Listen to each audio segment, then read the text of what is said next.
रामं रणरंगधीरं राजीवनेत्रं रघुवंशनाथं कारुण्यरूपं करुणाकरन्तं श्रीरामचन्द्रं शरणं प्रपद्ये। श्रीरामचन्द्रं शरणं प्रपद्ये।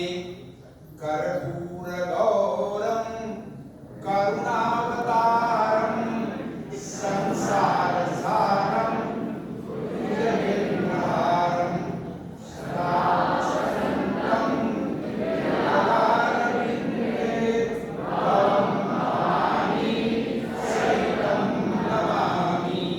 भवं भवानी सहितं नमामि।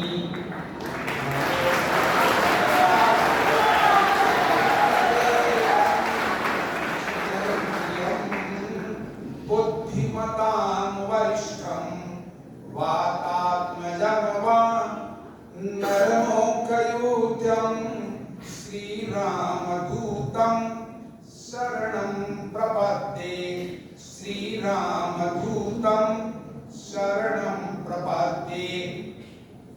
मानस भवन में आर्य जन जिसकी उतारे आरती, भगवान भारत वर्ष में गूंजे हमारी भारती। हो भद्र भावुद भावनी हे भगवती हे भगवते, सीतापते सीतापते गीतामते गीतामते।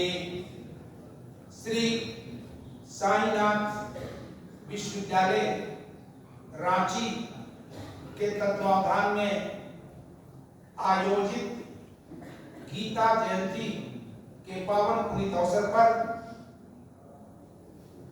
आज के मुख्य अतिथि परमादरणीय संत शिरोमणि फलाहारी बाबा,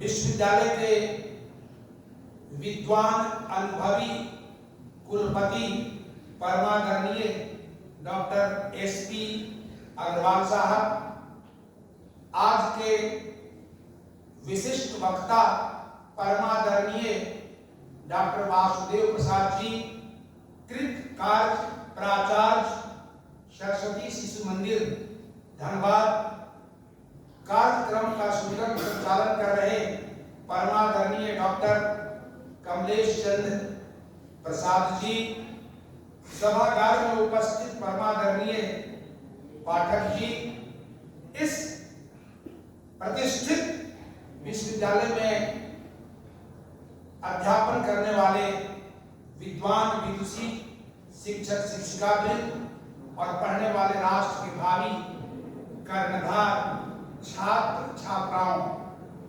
मेरे लिए सौभाग्य का संदर्भ है कि आज इस पावन पुनीत अवसर पर मैं उपस्थित हूं और इसके लिए विश्वविद्यालय के कुलपति को थोक भाव से बधाइयां देना चाहता हूं, जिन्होंने गीता जयंती के पावन पुनीत अवसर पर इस प्रकार का शाश्वत अनुष्ठान किया।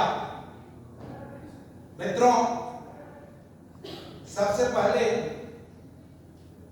मैं आपका हार्दिक नमन, वंदन, अभिनंदन करता हूं। ताली तो बजाइए।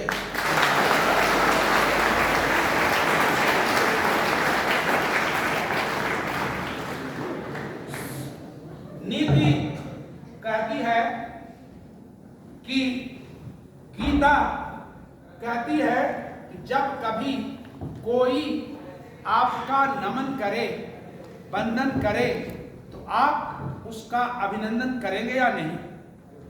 जीवन में 5 बार ताली बजाएंगे, पहली बार तब जब कोई व्यक्ति आपका नमन कर रहा हो।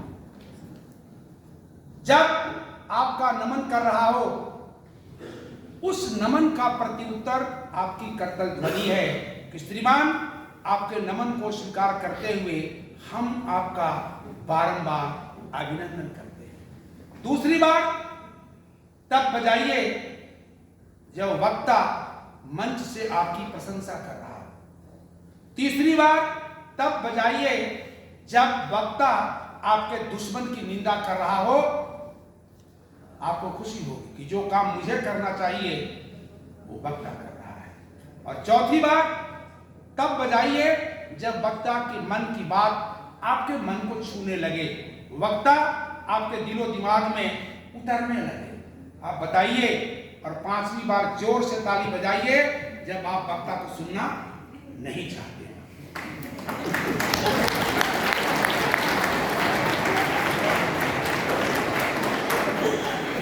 जी, आप समझ गए। और मैं समझता हूं कि आप व्याख्यान के दरमियान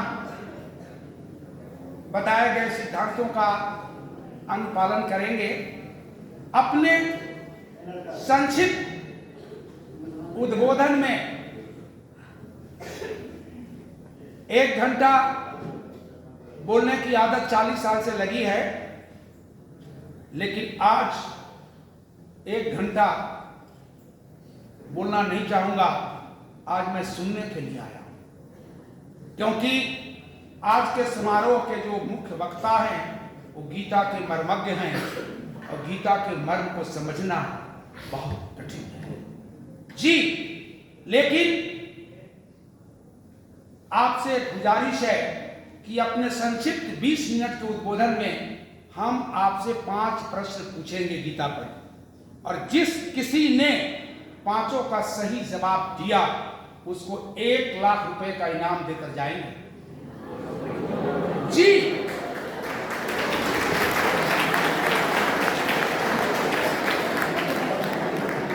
इसलिए आपको सावधानी से बात सुननी है। और प्लीज मैं आगे बढ़ जाऊंगा, छोड़ दीजिए, मेरे कब्जे में आ जाएंगे। 2 मिनट 3 मिनट नहीं लगेगा।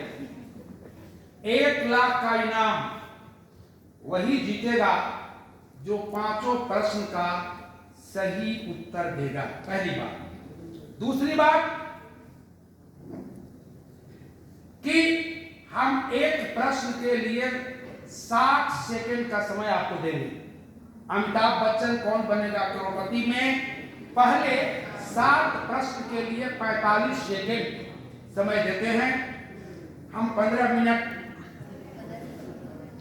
उदारता पूर्वक आपको देंगे। दूसरी बात, एक प्रश्न का उत्तर ए ने, दूसरे का बी ने, तीसरे का सी ने दिया, you are not entitled to get any prize. Am I clear to you? Yes. इसलिए जब मैं पूछूंगा तो बता दूंगा कि यह लखपति प्रश्न है, आपका समय शुरू हो गया है। इसलिए आप ये बताइए कि 1 लाख का पुरस्कार कौन जीतेगा? प्लीज, मैं बता रहा हूं, पीछे आकर वाला कि शक्कर वाला?